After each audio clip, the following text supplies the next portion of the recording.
Music box plays out my song. I'll do it my way, I hum along.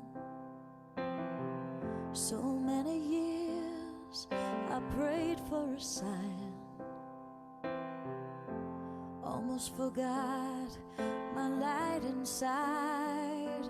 But now I'm holding a new sun, and I know this life has just begun. The rose is coming open, I'm breathing in again. I'm finding forward motion in every smiling friend, feeling timeless beauty, remembering I'm free. The rose is coming open, turning open, growing open to reveal a new me.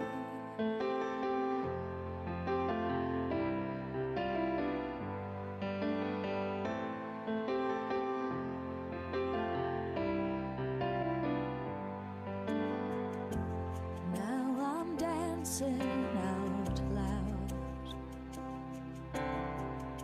stepping strong, and I'm feeling proud. Ebb and flow is in my eyes, sunsets break across my skies, and I hear my inner voice singing softly, it's alright. The rose is coming open, I'm breathing in again.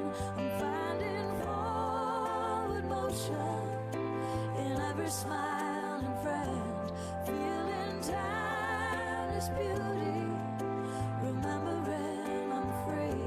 The rose is coming open, turning open, growing open to reveal a new me.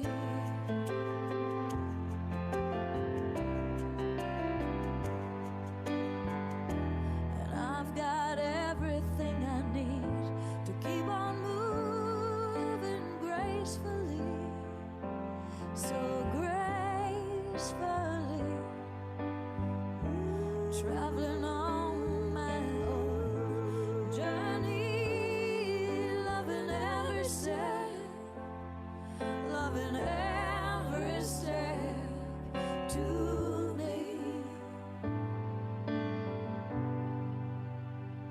The rose is coming open, I'm breathing in again.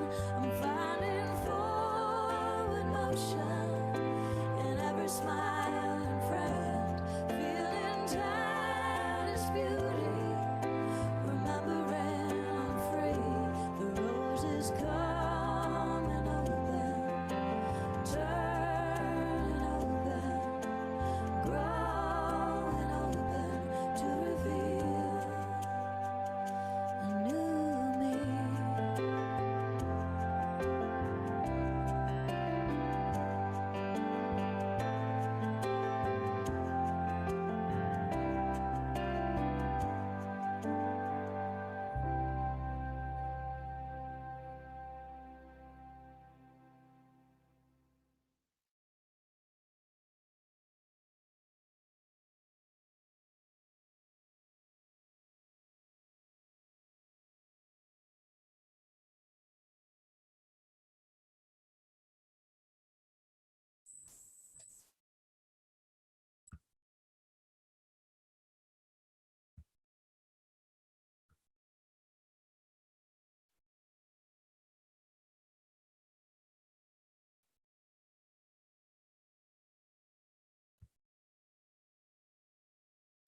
Om Shanti. Good morning.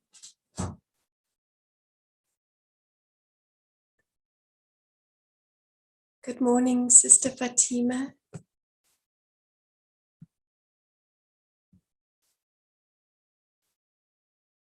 Good morning, everyone, on this Sunday. Good morning, Sister Belinda. I'm sorry, I was still trying to unmute. So, hoping it's not too cold wherever you are. And we're just waiting for Sister Usha. Yes. On a Sunday, we have a class, so I'm sure she'll be with us shortly. And yesterday, we had this very important and interesting topic of action. And there's Sister Usha. Good morning. Good morning. Hello, everyone. Hello, Sister Usha. Hello. Good morning. Morning. So how are we doing? We're Very good. Good. Sister Belinda was in the middle of introducing this morning anyway. Okay, carry on. Well, perhaps you've got the topic for us, Sister Usha. Well, continuation the of idea is how we're going to transform our sanskaras, because it's always a big thing that, yes, we may have accumulated some kind of karma, but the idea is what is it that we can do to help us change those old habits? So you have had experience of meditating for a period of time. What would you think was the main things that helped you to just move away from, knowing to actually making sure that we can change? They say we fake it till we make it. What is the making process? What would you say were the key factors that helped you based on the teachings of Raj Yoga?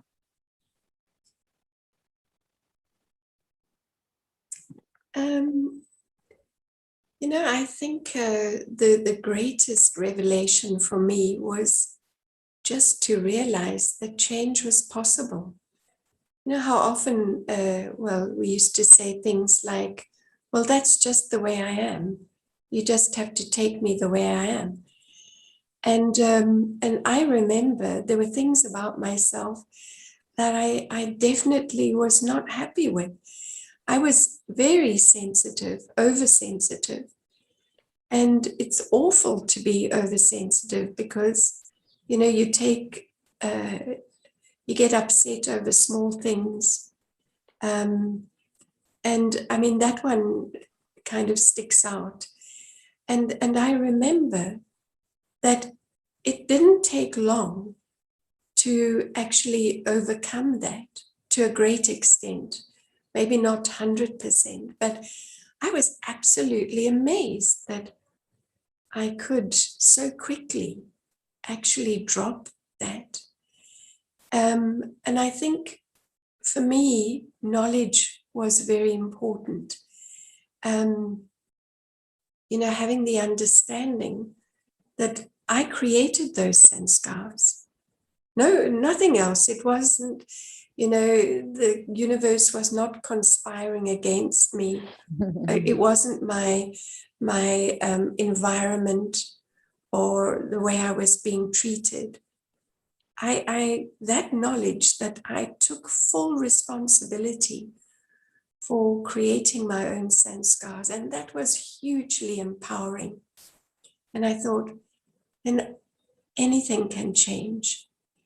And I think knowledge and awareness, being able to observe the self and see when those sanskars were triggered, acknowledge them, own them, and then this deep connection with God, because one of the titles of God that we use is the purifier. So I have to do my part, but actually when I connect with the divine, then he is able to give me that power. And there's some kind of alchemy that happens, that the soul can then overcome the past and also develop the original sanskars, which had just been pushed into a corner, basically.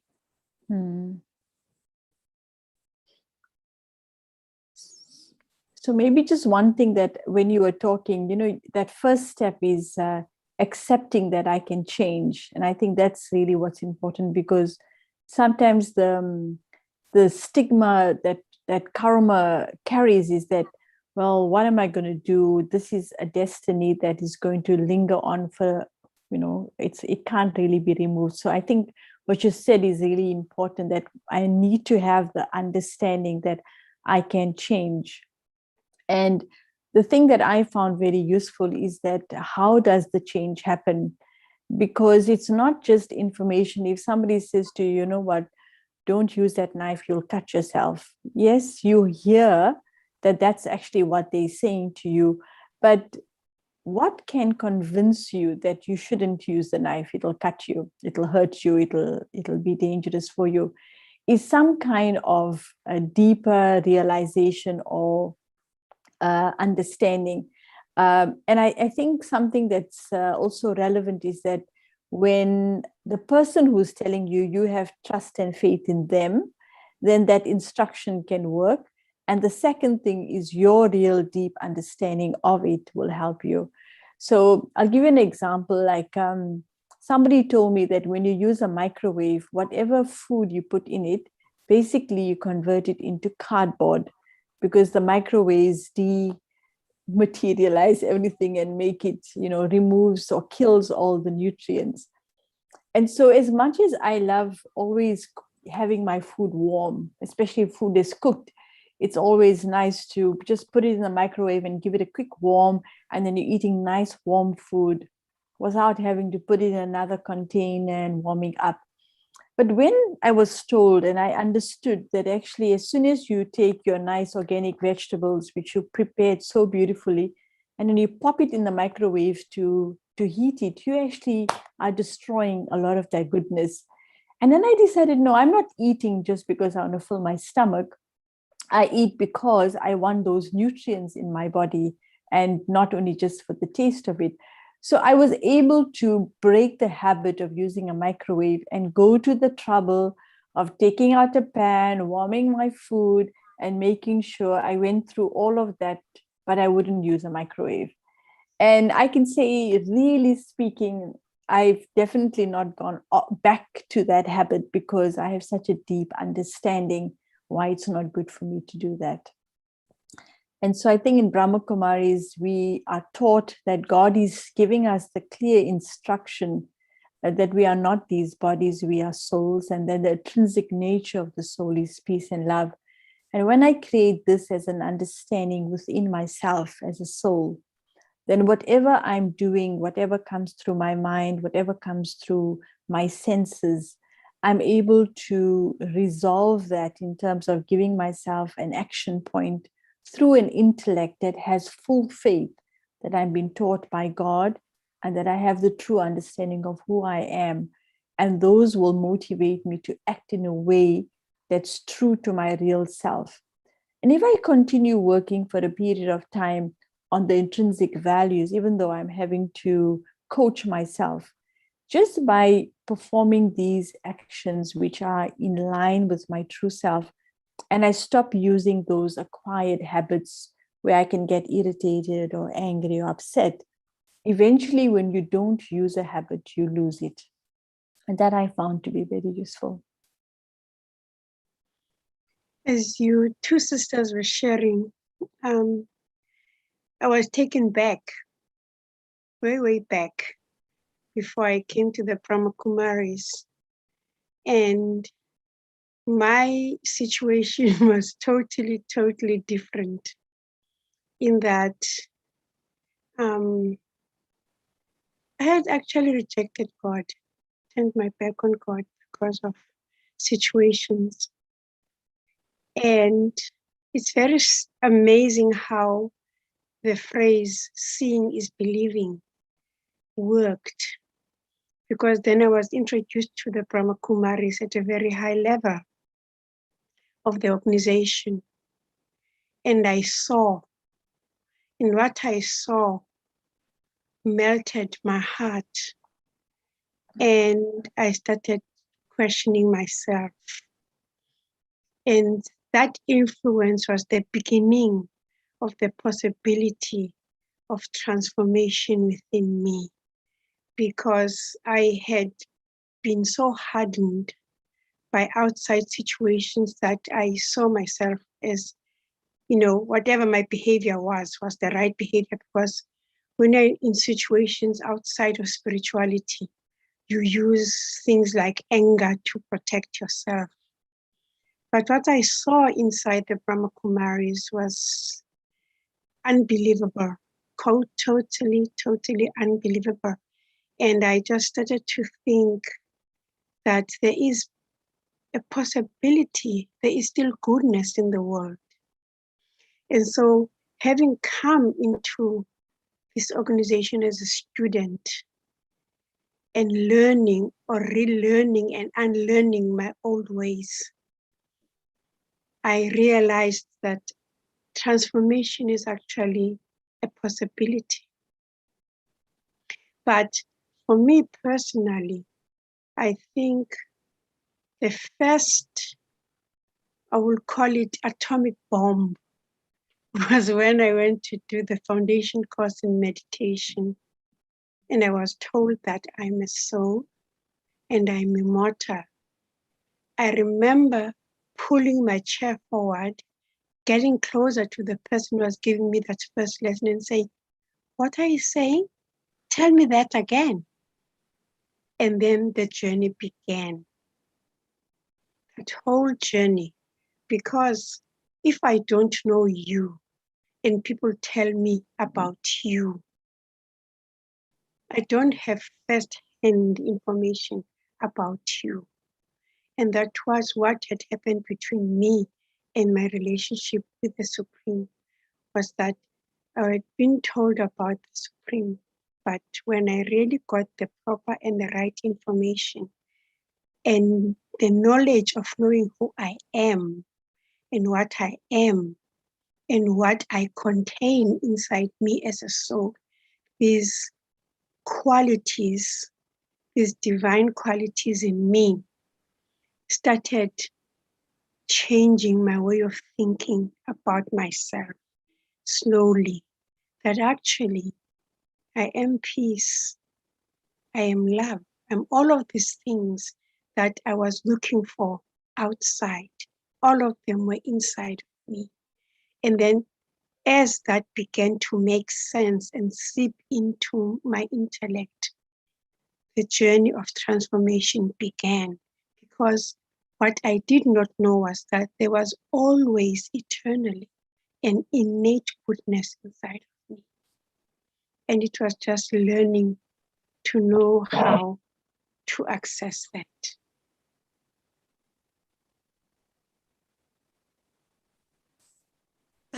Yes, that reminds me of Sister Fatima, how to access that, because I think, for most of us, we're full of good intentions. We really want to be the best we possibly can be, and then we let ourselves down, and that doesn't feel good. So it really is the power that's required, isn't it, Sister Usha?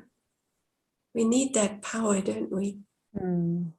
And so that power comes from, first of all, acknowledging my true worth, knowing myself, but to learn to connect with the source again, which is also important. And when it comes to the settlement of karma, sometimes we think we have something in between me and one person, then another thing between me and another person. And if we're going to spend the rest of our life trying to find all the little people that we have done something to and the different things, we're going to just drive ourselves completely nuts. And I like the idea that, we have an opportunity to look at the world in the form of a tree, where right at the base we have the seed, which is God. And all of us are all part of this unlimited tree. And so if I need to give back the good wishes or the kind deeds that I have done that has taken me away from my real self and caused sorrow for anybody, the one thing I can do is that I can go and find everybody I need to and try and sort things out. But actually, by focusing my attention on God and watering that seed with my pure feelings and good wishes and creating that bond, all that positive energy is actually spread throughout the whole tree. And actually, through God, I'm able to, in a way, create good energy between me and the rest of the world. So I find God plays even a role as being a bridge between me and my karmic account, has become an agent to help me settle those things. So I don't feel that desperate to find out what have I done wrong and what I must go and sort out. But if I keep myself in alignment with this truth, who is always peaceful, always loving, it's actually showing me what I need to do. And by being dedicated to that way, I'm going to naturally start living a life where my thoughts, my words, my actions are going to be aligned with that truth and love. And that's actually what's going to bring me back into alignment. And as a result of that alignment, the settling of karma does come about quite naturally. Yeah. And a lot hinges on having that relationship with God as a soul. Because we've had relationships with God, and that those have been very different. We've still gone down that path of accumulating negative karma. So something different happens when we connect as a soul to soul. The quality of that love is what is the change maker, isn't it? It really is soul love. Yeah, it has and nothing to do with bodies. exactly. You just said something that reminded me that it's true over the different ages. We've all had some kind of relationship of God. So why is this different? And it just made me realize that actually before, we also kept God on a pedestal a little bit in front of us to look up to. But we never were able to up our game to feel that we can be like God. Now, I don't mean we're going to become God-like, but in terms of measuring my qualities to start, taking the same qualities of God and imbibing it into my life. So somebody once, when we were talking about this, he said, the difference is that now we live with God. And so if we live with God in consciousness and in awareness, then I'm going to do what the one I live with like. I'm going to be partaking in the things the one that I live with like. And so imagine that in a very day-to-day lifestyle, I'm not dedicating my time to be religious on a Sunday or a Monday or a Tuesday. But from the time I wake up, I'm waking up with the awareness of God as my companion or my mother, my father. And so I'm taking, in a way, different attributes of that living together. And it has definitely, when you have close proximity with somebody over a period of time, their things rub off on you. And so in a nice way, you become influence, and that brings change. I think that word change is very important, because once you understand soul consciousness, you have the ability to look at your own divine qualities within you. And that whole paying attention in growing them, like making them stronger so that you can be able to use them. Now that I know that I am peace, I am love, I have all these qualities in me. And I've actually experienced these qualities from the Supreme Himself directly. And that is what has created my love for him, is to see those qualities in action and wanting to influence my qualities to be like his. And so this whole idea of soul consciousness, of focusing on yourself and your innate divine qualities is a beautiful exercise and a beautiful experience. Yeah. And there's nothing more encouraging than to watch your negative sanskars becoming weak. And you see that, you think, oh, normally in that situation, I would have got so upset and I didn't. It is so encouraging.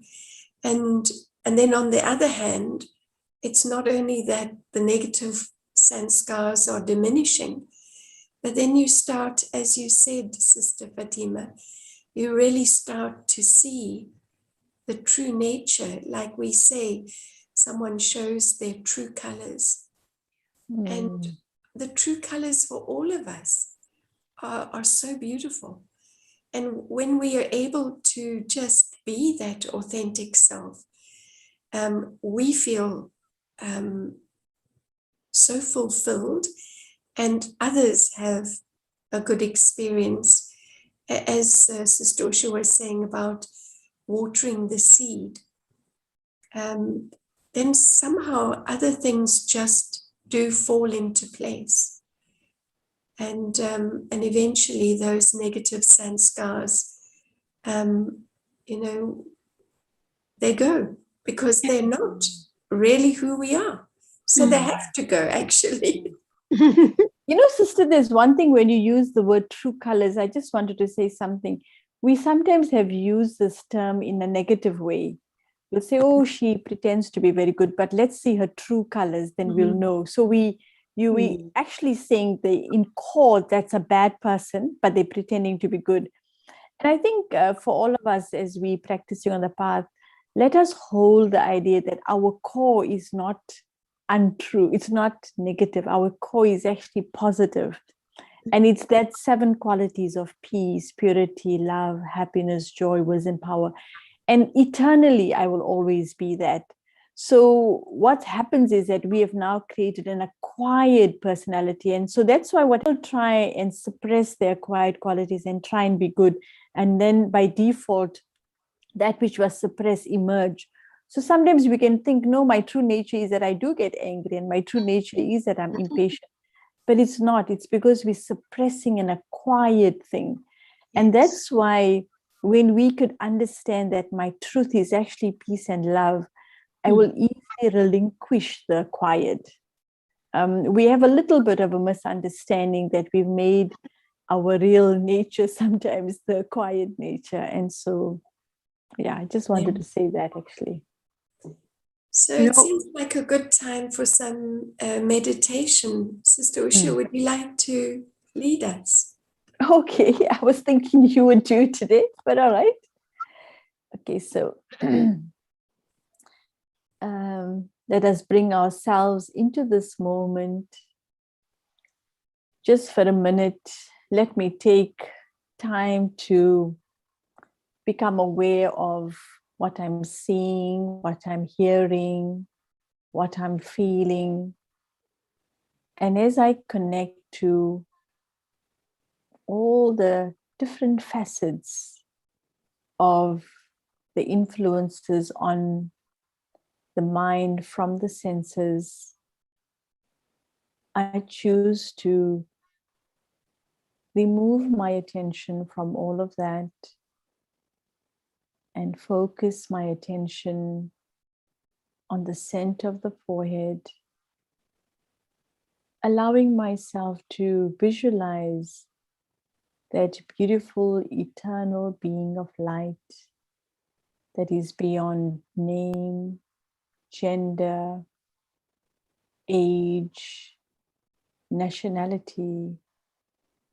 I am this beautiful being of eternal light. And in this form of light, I am eternally peaceful, authentic, loving, happy, blissful, wise, powerful. And in this awareness, I'm taken back to the seed of my existence.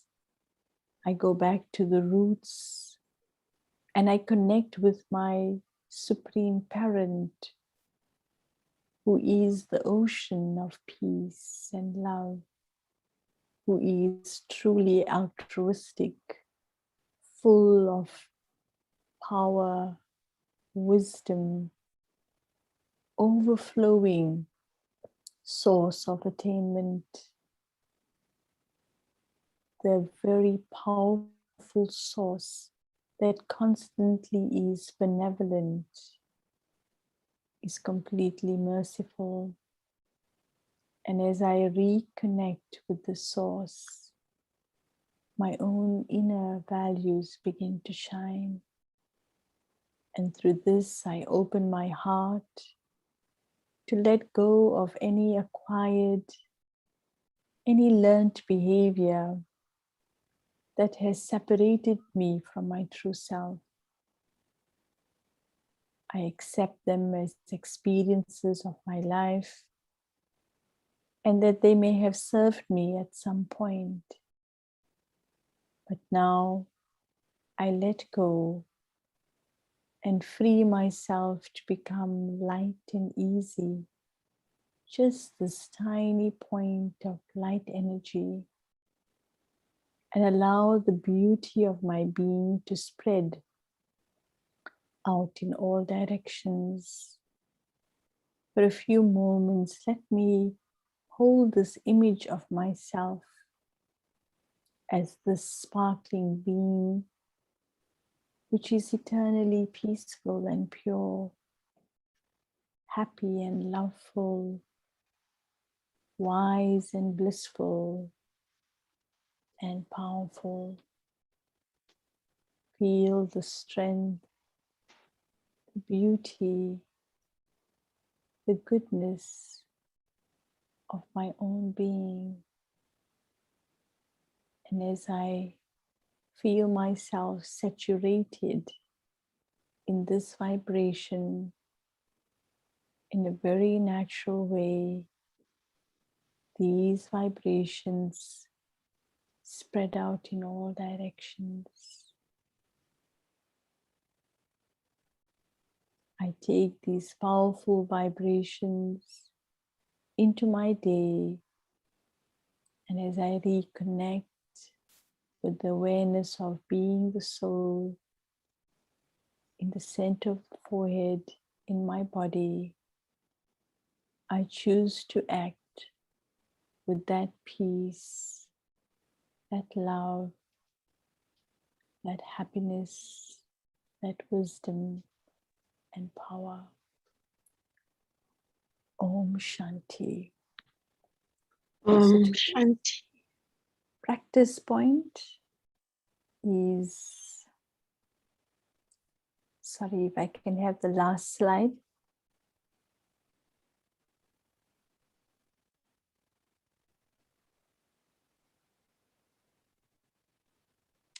So transformation of habits or transforming habits. With the practice of operating from my inner being, I'm aware of my core values of peace, love, and happiness. I shift my attitude from victim to victor. I become the creator. In this awareness, I pause, take a moment to look inward. And this is something we can do every now and then. I reflect to understand the consequences of my actions, and I act with self-respect, knowing that my core values are peace and love. Om Shanti. Have a beautiful day, everyone, and Thank see you, you sister. tomorrow. Thank you, sister. Thank you all. Thank you. Bye-bye, sisters. Enjoy your Sunday. See you tomorrow.